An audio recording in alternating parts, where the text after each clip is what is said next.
Hello दोस्तों, नमस्कार। मैं आपका अपना मैथमेटिक्स मेंटर प्रभात यादव आपका अपने YouTube channel green world publication में आपका स्वागत करता हूं। जैसा कि आप लोग देख रहे थे, इसके पहले हम लोगों ने डिटर्मिनेंट अर्थात सारणी के बारे में हम लोगों ने बात किया था। आज हमारी इकाई थर्ड यानी यूनिट थर्ड में कैलकुलस पोर्शन स्टार्ट हो रहा है।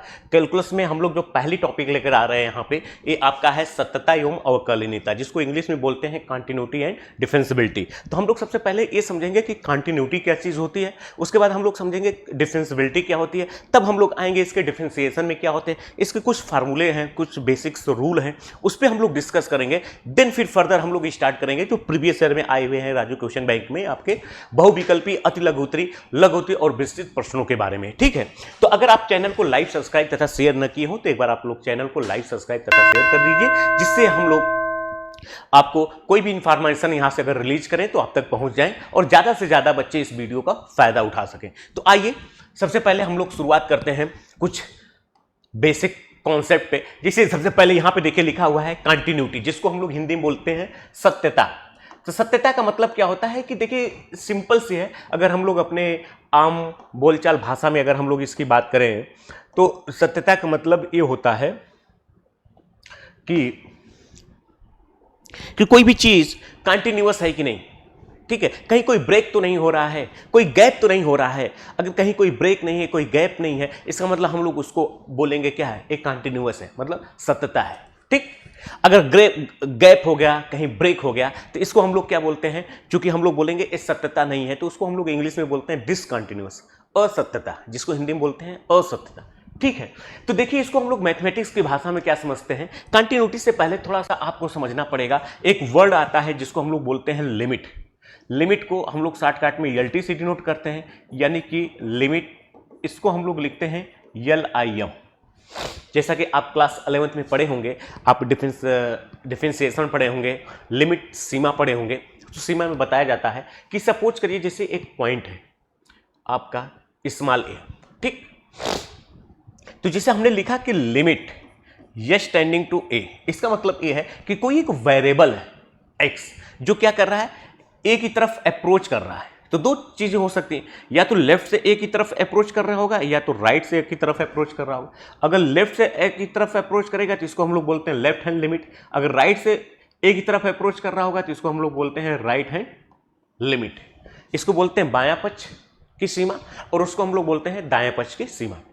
ठीक, जैसे सपोज करिए कि कोई एक फंक्शन लिखा है fx बराबर x square minus 1 upon x minus 1।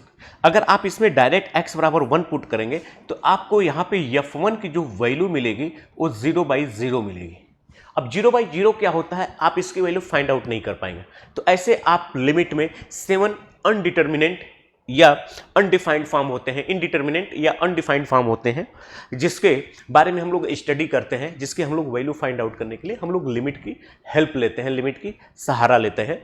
जैसे आपका 0/0 हो गया, इनफाइनाइट बाई इनफाइनाइट हो गया, 0 इंटू इन्फिनिटी हो गया, इन्फिनिटी प्लस माइनस इन्फिनिटी हो गया, फिर इसके बाद 0 की पावर 0, इन्फिनिटी की पावर 0, 1 की पावर इन्फिनिटी। इस तरह से 7 इनडिटर्मिनेंट फॉर्म होते हैं।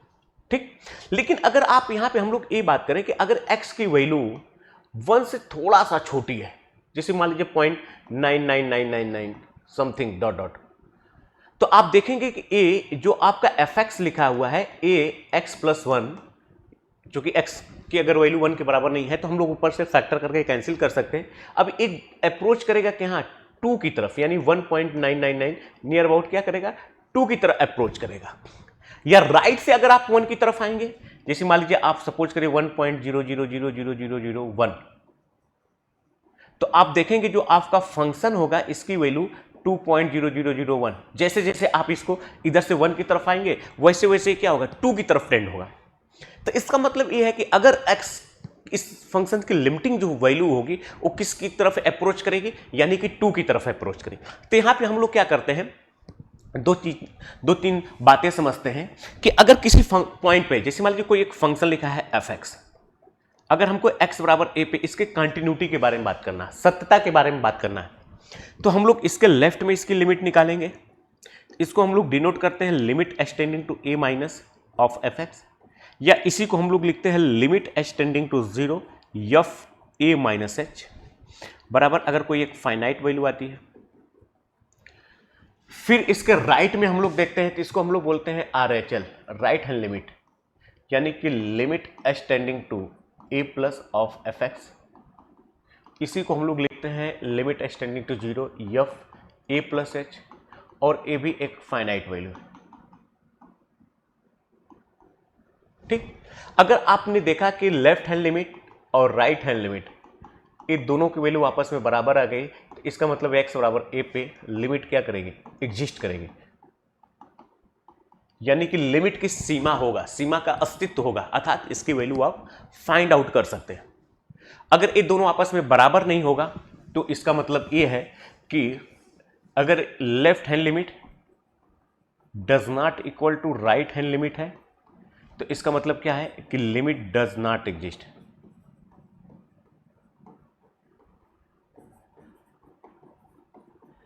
तो हम लोग क्या बोलेंगे, लिमिट डज नॉट एग्जिस्ट, अर्थात सीमा अस्तित्व में नहीं है।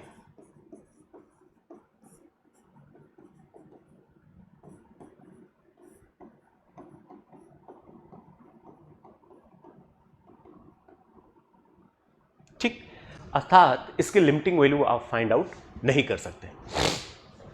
अगर आप यहां पे left hand limit, right hand limit और फंक्शन की वैल्यू, अगर इन तीनों की वैल्यू आपस में बराबर आ गए, पहले क्या आपकी लेफ्ट हैंड लिमिट, दूसरा आपका राइट हैंड लिमिट, और तीसरा वैल्यू ऑफ द फंक्शन, फलन का मान, अगर ये तीनों आपस में बराबर हैं, यानी कि लेफ्ट हैंड लिमिट बराबर राइट हैंड लिमिट बराबर value of the function, suppose करिए ए पे हम लोग फाइंड आउट करें, अगर ये तीनों वैल्यू आपस में बराबर हैं तो इसका मतलब ये है कि फंक्शन क्या है, उस पॉइंट पे फंक्शन इज कॉन्टिन्यूअस,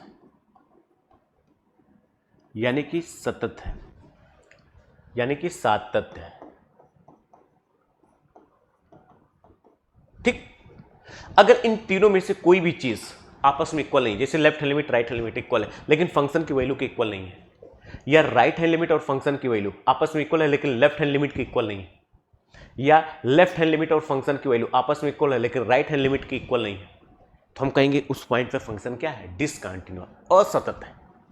ठीक, तो ये कह रहा है कि अगर कोई वास्तविक संख्या मान लीजिए किसी पॉइंट सी पे आपको इसकी लिमिट की वैल्यू आपने फाइंड आउट किया, अगर लेफ्ट हैंड लिमिट और राइट हैंड लिमिट दोनों की वैल्यू आपस में इक्वल है तो उसी को हम लोग बोलते हैं कि यानी कि इसकी limit extending to A F X, और इफ फंक्शन की वैल्यू के अगर इक्वल है तो इसका मतलब उस पॉइंट पे फंक्शन क्या है, कंटिन्यूअस है।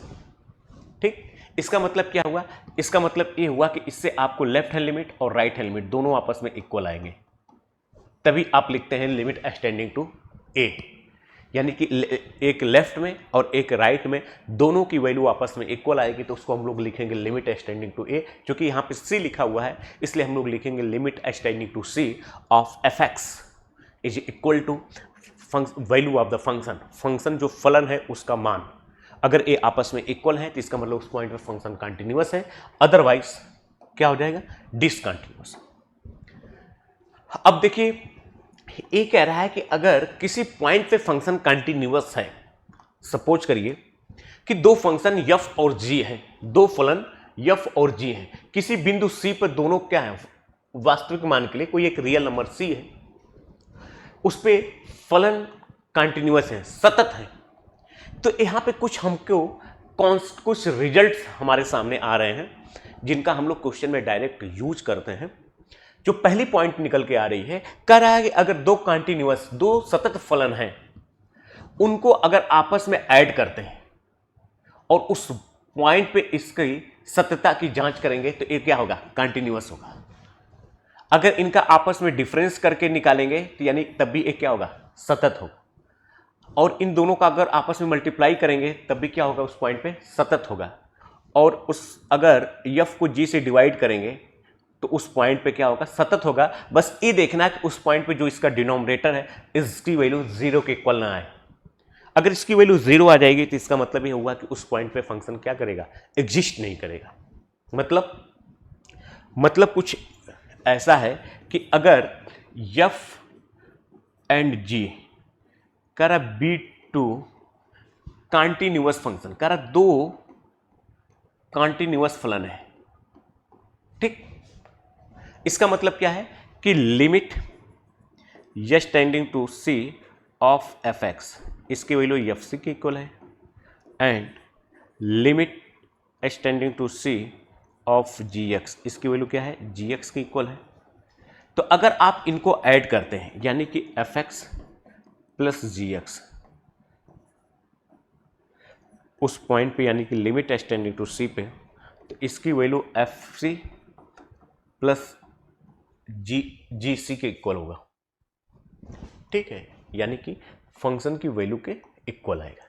अगर आप सबट्रैक्ट करते हैं तब भी दो कॉन्टिन्यूअस फंक्शन को ऐड करें या सबट्रैक्ट करें या डिवाइड करें या मल्टीप्लाई करें, ये क्या होगा, कॉन्टिन्यूअस होगा। बस इस बात का ध्यान देना है कि जब आप डिवाइड करेंगे उस केस में इसका डिनोमिनेटर जीरो नहीं आना चाहिए उस पॉइंट पे।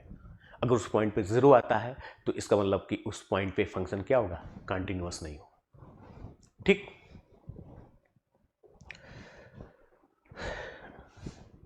अब जैसे देखिए अवकलनीयता, डिफेंसिबिलिटी क्या होती है। तो देखिए डिफेंसिबिलिटी क्या होती है। डिफेंसिबिलिटी के लिए हम लोग को देखिए, डिफेंसिबिलिटी को आप कोई एक फंक्शन मान लीजिए एफ है, तो उसकी डिफेंसिबिलिटी को एफ प्राइम से डिनोट करते हैं, ठीक। अगर एक्स बराबर सी पे इसकी अवकलज या अवकलनीयता निकालना है तो इसको हम लोग डिनोट करते हैं एफ प्राइम सी से, या D by D X of F X at X is equal to C. तो क्या होता है, जैसे हमने कहा कि कोई एक फंक्शन y बराबर अगर आपका लिखा है एफ एक्स,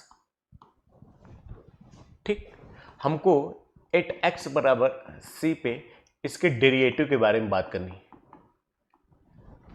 तो देखिए हम लोग यहां से फर्स्ट प्रिंसिपल ऑफ डिफेंसिबिलिटी, प्रथम सिद्धांत इसका ही कहता है कि dy बाई डी एक्स जो होगा, यानी कि limit H tending to zero function में F X plus H minus F X upon इन दोनों का डिफरेंस आप लिखते हैं, इसी को हम लोग डिनोट करते हैं dy बाई डी एक्स, यानी y का x के रेस्पेक्ट में क्या चेंज हो रहा है, क्या परिवर्तन हो रहा है। और इसी परिवर्तन को, चूंकि y बराबर एफ एक्स का फंक्शन है, तो इसी को हम लोग लिखते हैं d upon D X of F X. और इसी बात को आप लिखते हैं, यानी कि d by D X of F x को हम लोग डिनोट करते हैं, इसको पढ़ते हैं एफ प्राइम एक्स, या कभी कभी किसी बुक में आप देखते होंगे इसी को डिनोट करते हैं एफ वन एक्स। चूंकि एफ एक्स बराबर आपका y है तो इसका मतलब d upon D X of Y, इसी को डिनोट करते हैं y डैश, या किसी किसी बुक में लिखा रहता है y1। तो कह रहा है कि अगर पॉइंट C पे एक पॉइंट, अगर बिंदु x बराबर C पे a डिफेंसेबल होगा, अवकलित होगा या अवकलज होगा, तो इसका मतलब ये हुआ कि f प्राइम C की जो वैल्यू आएगी इसको निकालेंगे limit h tending to zero F C plus H minus का एफ सी अपॉन एच। ये बड़ा इंपॉर्टेंट रूल है, इसी को हम लोग बोलते हैं फर्स्ट प्रिंसिपल ऑफ डेरिवेटिव। किसी अवकलन का प्रथम सिद्धांत क्या होता है, हमारा बोर्ड में डायरेक्ट क्वेश्चन पूछता है 5 या 8 नंबर का, कि इसको फर्स्ट प्रिंसिपल से, प्रथम अवकलन सिद्धांत से साइन एक्स का अवकलज निकालिए, डिफरेंशिएशन निकालिए या डिफरेंशिएट करिए, ठीक। तो इसी कॉन्सेप्ट का हम लोग वहां पे यूज करते हैं। कह रहा है डेरिवेटिव ऑफ ए फंक्शन, कह रहा है कि फलन एफ का अवकलज क्या होता है, डेरिवेटिव या डिफरेंशियल कोफिशिएंट भी बोलते हैं इसको इंग्लिश में, डेरिवेटिव या डिफरेंशियल कोफिशिएंट भी बोलते हैं, अवकल गुणांक को ही हम लोग बोलते हैं अवकलज। तो देखिए वही कॉन्सेप्ट जो हमने बताया कि अगर मान लीजिए कोई एक फंक्शन y बराबर एफ एक्स है, तो F prime X is equal to limit H tending to zero F X plus H minus F X upon H द्वारा इसको डिफाइंड किया जाता है, परिभाषित किया जाता है, और इसको इससे या इससे व्यक्त किया जाता है, ठीक। तो सबसे पहले इसमें हम लोग डिफरेंशिएबिलिटी में एक चीज, यहां पे हम लोग एक बात ये देख लेते हैं कि अगर किसी पॉइंट पे कोई फंक्शन डिफरेंशिएबल है कि नहीं है, इसको कैसे आप फाइंड आउट करेंगे। तो सपोज करिए कि जैसे मान लीजिए हमने लिखा y बराबर एफ एक्स, कोई फंक्शन है, हमको 8x is equal to A पे इसके डिफरेंशियबिलिटी और लीनता डिफरेंशियल कोफिशिएंट के बारे में हमको बात करनी है कि at X is equal to A function differentiable है कि नहीं, अर्थात अवकलित है कि नहीं। तो सबसे पहले इसके लेफ्ट में हम लोग इसका लेफ्ट हैंड डेरिवेटिव निकालते हैं, बायां पक्ष का अवकलन निकालते हैं। तो लेफ्ट हैंड डेरिवेटिव को हम लोग डिनोट करते हैं एफ प्राइम ए माइनस, इसी को हम लोग लिखते हैं limit extending to 0 F prime A minus H, और यही आपका होता है लिमिट एक्सटेंडिंग टू 0, इसको डिनोट करते हैं F A minus H minus का एफ है अपॉन इन दोनों का डिफरेंस जो होता है माइनस का एच। किसी किसी बुक में क्या करता है, ये माइनस से मल्टीप्लाई कर देता है तो पहले आ जाता है बाद में चला आता है, यानी कि इसको आप लिख सकते हैं limit extending to 0 F A minus H upon H. ठीक, इसको हम लोग बोलते हैं लेफ्ट हैंड डेरिवेटिव, और इसके राइट में इसको हम लोग डिनोट करते हैं आर एच डी से, राइट हैंड डेरिवेटिव। इसको डिनोट करते हैं एफ प्राइम ए प्लस या limit extending to 0 F prime A plus H, और यही होता है आपका limit extending to 0 F A plus H minus का एफ ए अपॉन इन दोनों का डिफरेंस एच। अगर at X is equal to A पे इसका लेफ्ट हैंड डेरिवेटिव और राइट हैंड डेरिवेटिव अगर ये दोनों आपस में इक्वल है, इसका मतलब जो फंक्शन एफ एक्स है ये क्या होगा, अवकलज होगा, एक्स बराबर ए पर। अगर दोनों आपस में इक्वल नहीं है तो इसका मतलब कि उस पॉइंट पे इसका आप D Y by D X find out नहीं कर सकते। ठीक, इसका मतलब ये हुआ कि उस पॉइंट पे आप इसका D Y by D X find out नहीं कर सकते। ठीक, तो हम उम्मीद करते हैं कि आप लोग यहाँ पे समझ पाए। अब आइए इसके नेक्स्ट कॉन्सेप्ट की तरफ देखते हैं। अब देखिए, कुछ हमको आईटीएफ दिया हुआ है, इनवर्स त्रिकोणमितीय फलन, इसका अवकलज के बारे में बात कर रहा है। तो जैसे अगर आपका लिखा है y बराबर साइन इनवर्स x, सपोज करिए इसका D Y by D X क्या होगा। जैसे ये पहला है, अगर सपोज करिए कि y बराबर लिखा है साइन इनवर्स x, तो D Y upon D X मतलब D upon D X of sine inverse x। ठीक, इसका मतलब कि साइन इनवर्स x में x के रेस्पेक्ट में यानी x के सापेक्ष इसमें क्या परिवर्तन होगा, क्या डिफरेंस, क्या अंतर नजर आएगा। तो ये हम लोगों के सम 6 स्टैंडर्ड प्रतिलोम वृत्तीय फलन के क्या है, फार्मूले हैं। ये सारे फार्मूले आपको देखना पड़ेगा, ये आपको लर्न होना चाहिए। इसी तरह से ट्रिग्नोमेट्री फंक्शन त्रिकोणमितीय फलन के भी कुछ फार्मूले हैं, जैसे साइन 6 उसके भी हो गए।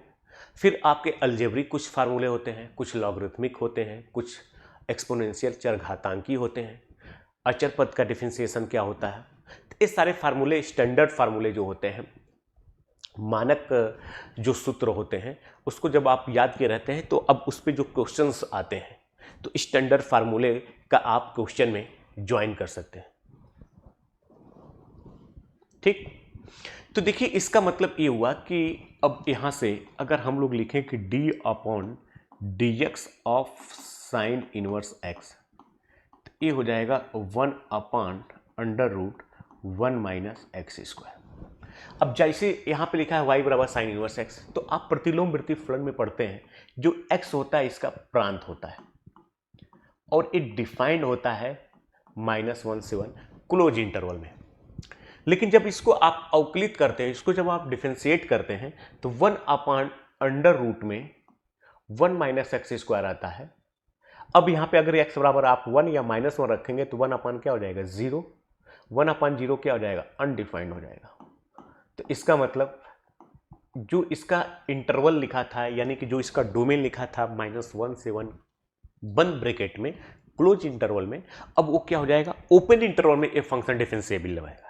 जब आप इसको डिफरेंशिएट करेंगे तो उसका इंटरवल क्या हो जाएगा, घट जाएगा। इसका मतलब क्या हुआ कि इसका मतलब ये हुआ कि इस इंटरवल में यानी -1 से 1 में ये फंक्शन क्या है, कॉन्टिन्यूअस तो है, लेकिन जब इसको आप डिफरेंशिएट करेंगे तो अब वो क्लोज इंटरवल ओपन इंटरवल में चेंज हो जाएगा। इस पर एक थ्योरम भी होती है कि अगर कोई एक फंक्शन है जो ए से बी, एक इंटरवल है, ए पे क्लोज है, बी पे भी क्लोज है, अगर कॉन्टिन्यूअस है, तो आप इसको अगर आप डिफरेंशिएट करेंगे तो ये ओपन इंटरवल में ए से बी में ही डिफरेंशिएट होगा, कहीं कहीं क्लोज में भी रहता है। अब जैसे y बराबर साइन एक्स है, तो इसका डिफरेंशिएशन कॉस एक्स हो जाएगा।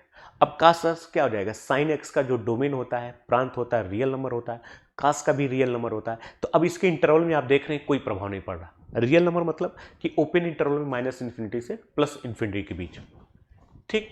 तो ये कह रहा है कि यहाँ पे अब इस डिफरेंशिएट होने के बाद का डोमेन लिखा है, इसका प्रांत क्या होगा, -1 से 1 ओपन इंटरवल में, तो यहाँ पे सबको मेंशन किया हुआ है। अब जैसे कास है तो कास का भी वही होगा जो साइन का होगा, बस इसके आगे क्या हो जाएगा आपका, इसके आगे माइनस साइन लग जाएगा। tan फंक्शन लिखा है, इसका डिफरेंशिएशन क्या होगा, 1/1 प्लस एक्स स्क्वायर होगा। इसके डेरिवेटिव का जो डोमेन होगा वो क्या होगा, रियल नंबर होगा। और इस तरह से भी आप जानते हैं इसका डोमेन क्या होता है, रियल नंबर होता है। cot इनवर्स x लिखा है तो इसका डेरिवेटिव भी सेम होगा जो tan का होगा, बस इसके आगे माइनस साइन लग जाएगा, डोमेन वही रहेगी। अब यहाँ पे देखिए कोसेक इनवर्स लिखा है, तो कोसेक इनवर्स का आप डोमेन जानते हैं क्या होता है, -∞ से -1 पे क्लोज होता है, यूनियन 1 पे क्लोज होता है, 1 से लेकर इन्फिनिटी होता है। लेकिन जब इसको जब डिफरेंशिएट करेंगे तो 1/x अंडर रूट में क्या लिखा है, x स्क्वायर -1 है। अब यहाँ पे क्या हो जाएगा, ओपन हो जाएगा। क्यों, क्योंकि -1 पे अब इस फंक्शन की वैल्यू नहीं मिलेगी, न कि 1 और न कि 1 पे भी नहीं मिलेगी। तो इसका मतलब क्या हो जाएगा, यहाँ पे ओपन हो जाएगा। कोसेक का भी सेम होगा, बस आगे माइनस लग जाता है, देखिए यहाँ पे लगा हुआ है, डोमेन वही रहेगा। तो ये आपका स्टैंडर्ड फंक्शंस के डेरिवेटिव दिया हुआ है, ठीक।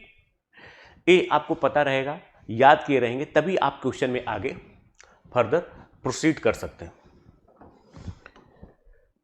अब इसके बाद आइए कुछ जैसे देखिए इससे रिलेटेड कुछ हम लोग बातें डिस्कस कर लेते हैं।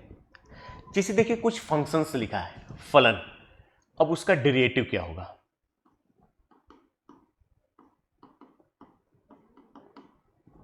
डेरिवेटिव मतलब अवकलन क्या होगा। जैसे पहला, अगर मान लीजिए y बराबर हम लोग चूंकि लिखते हैं, अगर कोई कांस्टेंट फंक्शन है, कांस्टेंट मतलब कोई अचर है, वो चाहे 1 2 3 4 5 0 -1 -2 पाई सी को ए के कोई भी कांस्टेंट है, तो अगर आप इसको x के रिस्पेक्ट में डिफरेंशिएट करते हैं या किसी के भी रिस्पेक्ट में, तो ये क्या हो जाएगा आपका 0। यानी किसी भी कांस्टेंट फंक्शन का जो डिफरेंशिएशन होगा, जो अंतर आएगा वो हमेशा क्या होगा, 0। जैसे मान लीजिए दूसरा, y बराबर कोई एक अलजेब्रिक फंक्शन x है की पावर n है, तो अब इसका dy बाई dx क्या होगा, इसको आप लिखेंगे n x की पावर n -1, ठीक। जैसे मान लीजिए y बराबर कोई एक कांस्टेंट फंक्शन, कोई एक फंक्शन है fx, इसमें किसी कांस्टेंट से मल्टीप्लाई कर दिया गया। अब इसका dy बाई dx अगर आप निकालेंगे तो d/dx of k into fx, चूंकि k कांस्टेंट है तो ये बाहर आ जाएगा, ये हो जाएगा k into D by D X of fx। तो अब इसी का डेरिवेटिव यानी k into derivative of fx, ठीक। अब जैसे इसमें देखिए आपका, जैसे कोई मान लीजिए y बराबर लिखा है e की पावर x, इसको हम लोग बोलते हैं चर घातांकी, घातांकी, या इंग्लिश में हम लोग बोलते हैं एक्सपोनेंशियल, चर घातांकी फलन। अब इसको इसका dy बाई dx निकालेंगे, ये हो जाएगा e की पावर x का e की पावर x ही रहेगा। जैसे y बराबर लिखा है a की पावर x, अब a की जगह 2 हो सकता है, 3 हो सकता है, यानी कि नेगेटिव और 1 नहीं रहेगा। तो अब यहाँ पे इसका डेरिवेटिव जब निकालेंगे तो जो लिखा है वही रहेगा, ए की पावर एक्स इंटू ये हो जाएगा आपका लॉग ए बेस ई। ठीक, अब जैसे हम लोग लॉगरिथमिक फंक्शन में आ जाते हैं, जैसे आपका y बराबर लिखा है लॉग x बेस ई। ठीक, अगर बेस ई है तो इसको dy बाई इसको हम लोग बोलते हैं प्राकृतिक लघुगणक यानी नेचुरल लॉगरिथमिक, ये हो जाएगा आपका 1/x। सपोज करिए ई की जगह कुछ नया बेस दे दिया है स्मॉल ए, तो इसी को आप बेस चेंज रूल से जैसे क्लास 9th में पढ़े होंगे log X base E into log E base A लिख सकते हैं। अब लॉग ई बेस ए है क्या आपका आप कांस्टेंट है, तो जब आप इसको डिफरेंशिएट करेंगे यानी कि dy बाई डी एक्स, तो जो कांस्टेंट है बाहर आ जाएगा इंटू इसका डिफरेंशिएशन हम ही आपको बताएं अभी x, या आप लॉग की प्रॉपर्टी जानते हैं, अगर इसको आप नीचे लेकर आएंगे तो 1/x इंटू लॉग ए बेस ए। ठीक, अब इसमें जैसे हम लोग बात करेंगे ट्रिग्नोमेट्री फंक्शन। ठीक, तो अब देखिए कुछ इसके, अब ये सारे फार्मूले आपको क्या होना चाहिए, लर्न होना चाहिए। तो अब इसमें कुछ ट्रिग्नोमेट्री फार्मूले के डेरिवेटिव भी आपको पता होना चाहिए। अब ट्रिग्नोमेट्री फंक्शन में सबसे पहले हम लोग शुरुआत करते हैं, जैसे आपका y बराबर लिखा है साइन एक्स, तो इसका डेरिवेटिव यानी dy by D X is equal to sine का क्या हो जाएगा कॉस।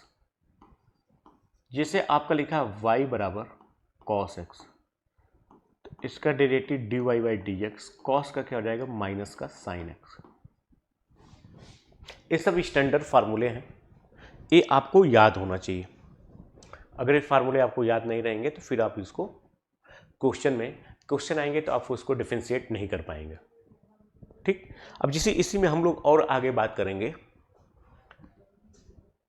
जैसे आपका थर्ड है, जैसे y बराबर लिखा है आपका tan x, तो इसका डेरिवेटिव यानी dy बाई डी एक्स हो जाएगा, tan का आप जानते हैं सेक स्क्वायर एक्स हो जाएगा। जैसे आपका y बराबर लिखा है सेक एक्स, तो ये हो जाएगा आपका sec X into tan X.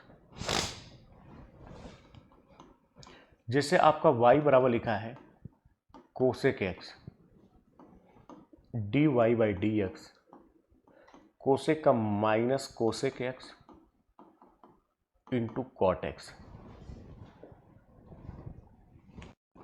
जैसे आपका लिखा है y बराबर कॉट एक्स, तो इसका डेरिवेटिव यानी dy बाई डी एक्स हो जाएगा माइनस का कोसेक स्क्वायर एक्स। ठीक, अब इसमें देखिए जो इंपॉर्टेंट चीजें हैं, जैसे एक आपका होता है गुणनखंड प्रोडक्ट रूल, जिसको बोलते हैं गुणनखंड नियम। तो देखिए प्रोडक्ट रूल क्या कहता है, अगर हम लोग प्रोडक्ट रूल की बात करें, अर्थात दो फंक्शन का अगर आपस में मल्टीप्लाई है, मल्टीप्लाई करने के बाद अगर आप उसको डिफरेंशिएट कर रहे हैं,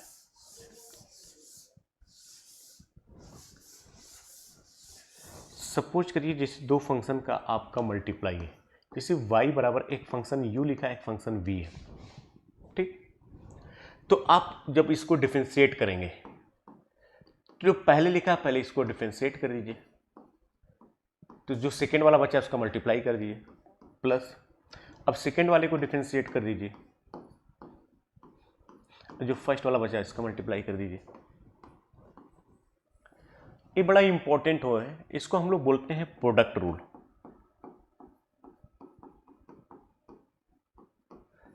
अर्थात अगर दो फंक्शन का आपस में मल्टीप्लाई है और दोनों अलग अलग फंक्शन है, जैसे एक मान लीजिए आपका x है एक आपका साइन x है, यानी एक अलजेब्रिक बीजगणितीय फलन है एक त्रिकोणमितीय फलन है। ठीक, यानी ट्रिग्नोमेट्री है। अब दोनों मल्टीप्लाई होकर एक नया फंक्शन नहीं दे पाएंगे, क्यों? क्योंकि दोनों अलग अलग है। तो अब ऐसे फंक्शन का डिफरेंशिएशन पूछेगा तो आप कैसे फाइंड आउट करेंगे? तो ऐसे फंक्शन का डिफरेंशिएशन हम लोग इस प्रोडक्ट अर्थात गुणनखंड या गुणनफल नियम ठीक, प्रोडक्ट रूल का हम लोग यूज करते हैं। जैसे सपोज करिए, जैसे हमने लिखा y बराबर आपका लिखा है x इंटू साइन एक्स, तो हमने कहा dy बाई डी एक्स, तो आपने यहाँ पे भी लिख दिया dy, y की जगह आपने लिख दिया x साइन एक्स। तो पहले आपने इसको डिफरेंशिएट किया तो dx अपॉन dx, क्या बचा इंटू साइन। अब इसको डिफरेंशिएट करिए, अलग अलग दोनों को डिफरेंशिएट करिए, क्या बचा x। देखिए साइन का x के रेस्पेक्ट में डिफरेंशिएशन 1 होता है इंटू साइन एक्स। साइन का आप जानते हैं cos x होता है इंटू एक्स। ये हो जाएगा आपका sine x plus x into cos x, यानी कि dy बाई डी एक्स बराबर आपका हो जाएगा sine x plus x into cos x. ठीक, अब इसी में एक आपका आता है जिसको हम लोग बोलते हैं क्वोशंट रूल, यानी कि भागफल नियम। तो देखिए क्वोशंट रूल क्या कहता है कि जैसे दो फंक्शन का अगर आपस में डिवाइड है, सपोज करिए y बराबर लिखा है u अपान v, यानी कि अंश बटे हर, जिसको इंग्लिश में बोलते हैं न्यूमरेटर अपॉन डिनोमिनेटर। अगर हम चाहते हैं कि dy बाई dx निकाला जाए, यानी y में x के रेस्पेक्ट में चेंज, तो यहां भी लिखेंगे। तो इसमें जो ऊपर लिखा पहले इसको डिफरेंशिएट करिए, यानी कि du अपॉन dx, तो जो नीचे वाला है इसका मल्टीप्लाई कर दीजिए, या सबसे पहले डिनोमिनेटर का क्या करते हैं स्क्वायर कर देते हैं, फिर माइनस। अब नीचे वाले को डिफरेंशिएट करिए, तो क्या बचा आपका ऊपर वाला है इसका मल्टीप्लाई कर दीजिए। या बुकों में क्या होता है जिसमें न्यूमरेटर अपॉन डिनोमिनेटर, तो denominator into differentiation of numerator minus numerator into differentiation of denominator upon denominator का स्क्वायर। याद करने के लिए ऐसे भी यूज कर लेते हैं कि न्यूमरेटर अपॉन डिनोमिनेटर है, तो डिफरेंशिएशन निकालना है तो denominator into differentiation of numerator minus numerator into differentiation of denominator upon denominator का स्क्वायर। जैसे अगर मैं यहाँ पे जैसे मैं कहूँ कि आपका y बराबर लिखा है x square upon 5x plus 2, ठीक। तो अगर मैं कहूँ कि dy बाई डी एक्स क्या होगा, तो आप लिखेंगे डिनोमिनेटर यानी 5x plus 2 into differentiation of numerator minus numerator differentiation of denominator upon denominator का स्क्वायर।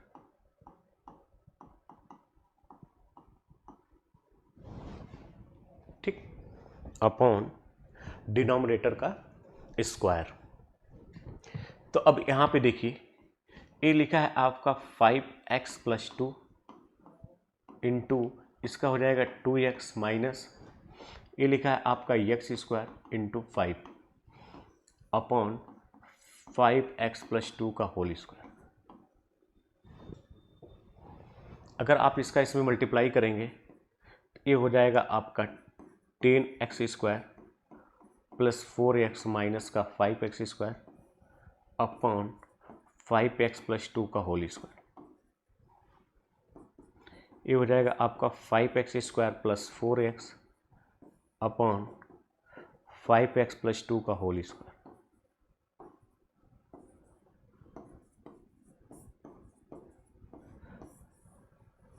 इस तरह से हम लोग इसको हम लोग बोलते हैं क्वोशंट रूल, भागफल नियम, QUOTIN,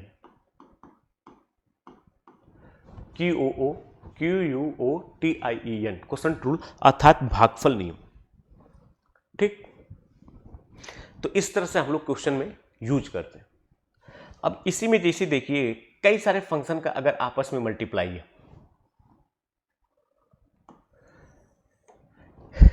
जैसे अगर मान लीजिए पहला अगर y बराबर किसी फंक्शन की पावर कोई फंक्शन है या कई सारे फंक्शन का आपस में मल्टीप्लाई है,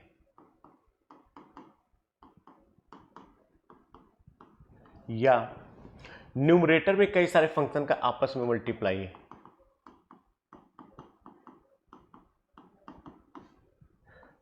डिनोमिनेटर में भी कई सारे फंक्शन का आपस में मल्टीप्लाई है।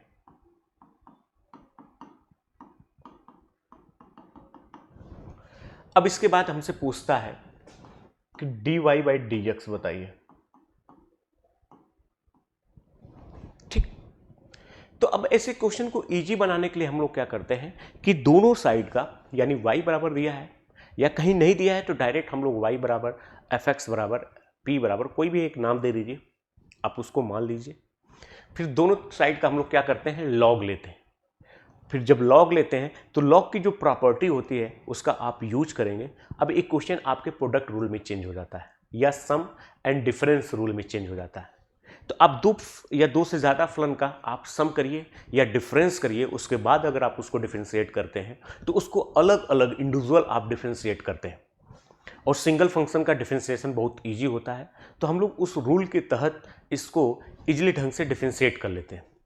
ठीक, तो इस सारी क्वेश्चन को सॉल्व करने के लिए सबसे पहले आपको लॉग दोनों साइड का लेना पड़ेगा।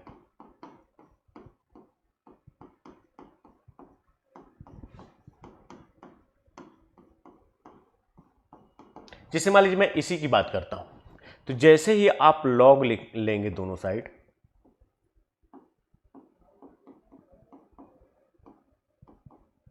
ये पावर जो है पहले आ जाएगी।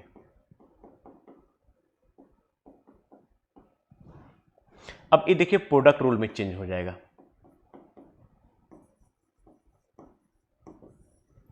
अब यहां पे आप प्रोडक्ट रूल का यूज कर सकते हैं। और प्रोडक्ट रूल आप जानते हैं कि first function into differentiation of second function plus second function into differentiation of first function. तो आप इसको इजीली तरीके से फाइंड आउट कर सकते हैं। फिर अब हम लोग क्वेश्चन के माध्यम से अपनी बात को समझाने का प्रयास करेंगे। तो आज के लिए इतना ही। जय हिंद।